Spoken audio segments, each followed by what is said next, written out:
esses 1 milhão para a gente investir em redes de saneamento. Vocês já estão vendo que o Luke resolveu aparecer no vídeo, né? Vem cá, Luke, você vai participar do vídeo também, tá?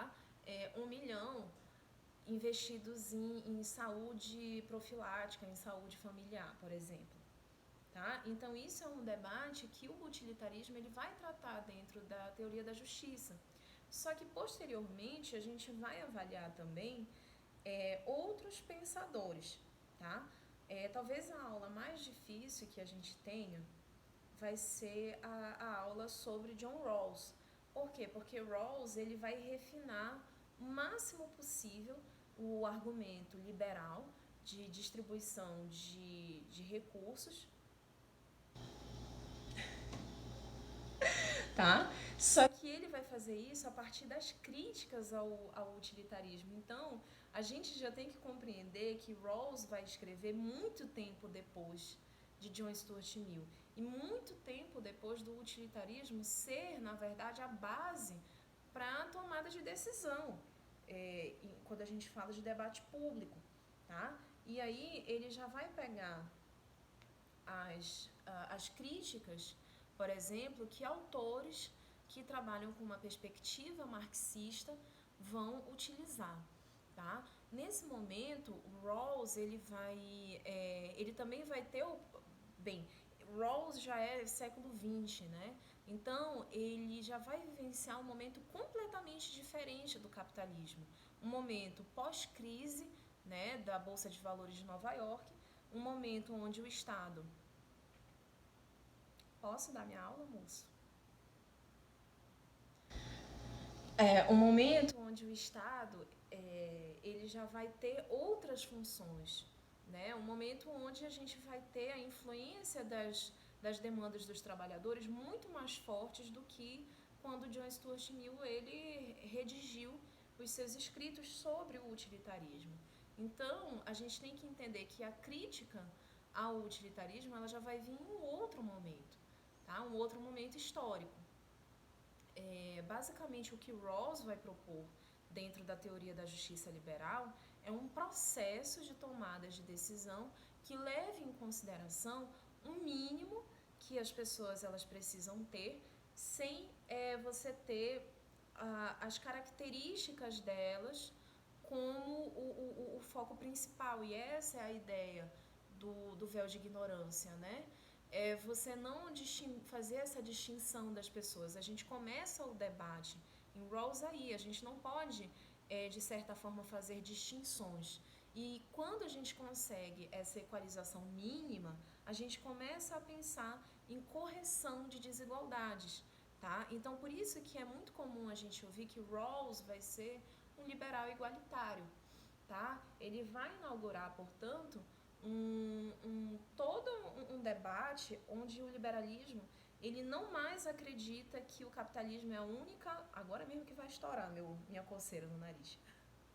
O liberalismo não vai ser a única... Desculpa. O capitalismo, o mercado, não vai ser a única forma de alocação de recursos. E sim, Rawls vai dizer que o mercado não só é a única forma, como ele vai ter falhas nesse processo.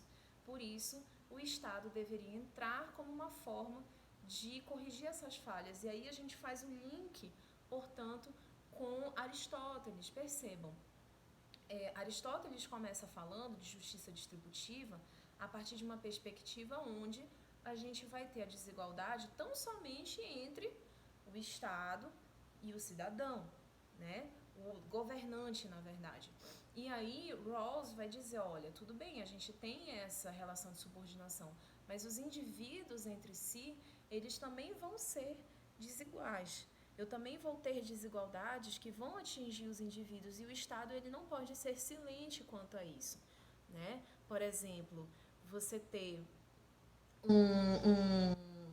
uma classe social que ela detém 90% de todas as riquezas e outra classe social que não detém absolutamente nada. E aí quando você vai ver, quem tem mais riquezas é um número menor de pessoas e quem tem menos riquezas é um número maior, né? E isso é um debate, gente, que a gente tem até hoje em inúmeras instâncias, tá?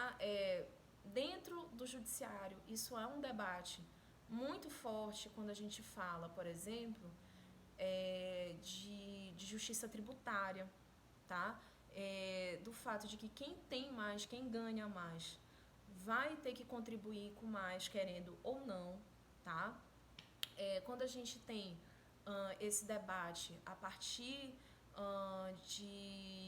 de críticas ao capitalismo, né? Aquele movimento de ocupar o Wall Street que aconteceu há uns 5 anos atrás, que o lema deles era nós somos os outros 99%, porque tinham estudos que apontavam que 1% da população mundial detinha praticamente todos os recursos, todo o capital, tá? E isso, inegavelmente, influencia a política dos países, isso influencia a tomada de decisão legislativa, a tomada de decisão para políticas públicas, e isso gera injustiças. Então, o sentido da gente estudar, por exemplo, Rawls, é que ele vai dialogar diretamente com essas ansiedades, tá? Dos excluídos do capitalismo, tá certo? Só que não é somente o Rawls que vai falar disso, Dworkin vai fazer posteriormente, tá? A crítica a Rawls, trazendo um pouco dessa questão da responsabilidade individual, né? Da liberdade dos indivíduos de poderem utilizar os recursos da forma como lhe aprouver. Então, o que Dworkin traz para esse debate é justamente a necessidade da gente ter, de saber, né, que o ser humano ele não é tão racional assim, que vão existir pessoas que têm gostos extravagantes, estranhos, que elas vão causar distorções dentro desse processo de distribuição e que, portanto, o Estado ele precisa de uma rede de proteção, tá? Para que essas pessoas elas não entrem num estado de miserabilidade. Então, a gente também fala de correção de desigualdades quando a gente conversa, né? Quando a gente se debruça sobre a obra de Ronald Dworkin. E aí a gente começa a fazer ligação, por exemplo, com a existência de um seguro social, da Seguridade Social, que seria o nosso INSS, né? Essa ideia de você ter um seguro para externalidades, um seguro para decisões muito ruins, né? Ou para acidentes, coisas que a gente não previu, tá? A gente também vai falar no final desse debate todo do Amartya Sen, que ele vai ser um autor. De todos os autores, ele é o único que não é nem americano nem inglês, né? Mas ele teve formação na Inglaterra, ele estudou, se eu não me engano, em Oxford, e ele é economista, mas ele também é um filósofo, né?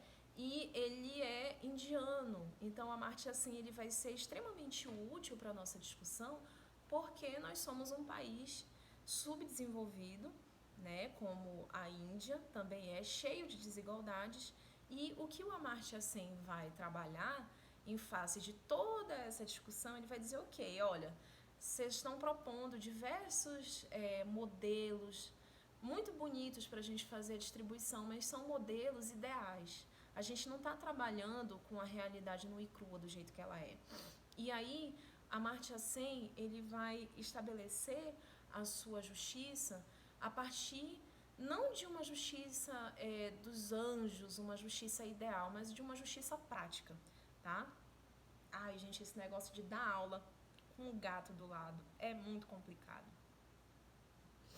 Bem, a proposta que o Amartya Sen tem, portanto, dentro dessa teoria da justiça liberal, é a gente trabalhar com a realidade dos fatos, tá, pessoal?